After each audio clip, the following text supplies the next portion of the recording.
Now, France is considering supplying heavy artillery to the Syrian rebels to help them fight President Assad's forces. And that's according to diplomatic sources who say Paris is also stepping up support for the Syrian opposition to help them forge a government in waiting. RT's Paula Slier has this story. France has started providing direct aid and money to 5 Syrian cities as Paris intensifies its efforts to weaken the presidency of Bashar al-Assad.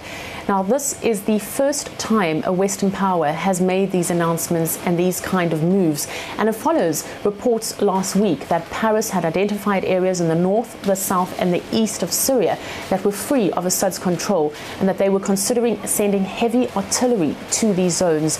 Now, the zones are being called so-called liberated zones, areas that are in the hands of rebels and that will ultimately be governing themselves. But what has become clear is that this whole offering of these kind of zones is really an alternative by the West to an idea that it has put forward, and that is namely buffer zones to be created inside Syrian territory. The idea did not receive approval at the United Nations Security Council because of the positions of Russia and China.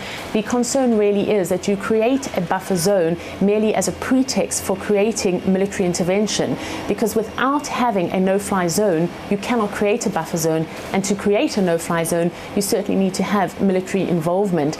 And to this end, the French Foreign Minister has admitted, and I'm quoting him, that to ensure the protection of displaced people, there must be anti-aircraft and air assets as well as ground forces that would also be needed.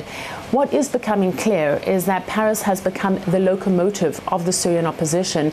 Paris has said that the opposition in Syria needs to unite and that it is standing by to recognize the opposition as the official government of Syria.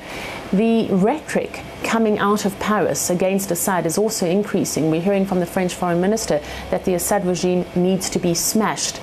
The problem is that when you use this kind of rhetoric and when you start sending heavy artillery into Syria, you're doing everything except promoting peace initiatives. If anything, you're doing the opposite, with many saying that the scene is being created for more violence, more death, more destruction and more devastation inside Syria. Paula Slier, RT, Tel Aviv.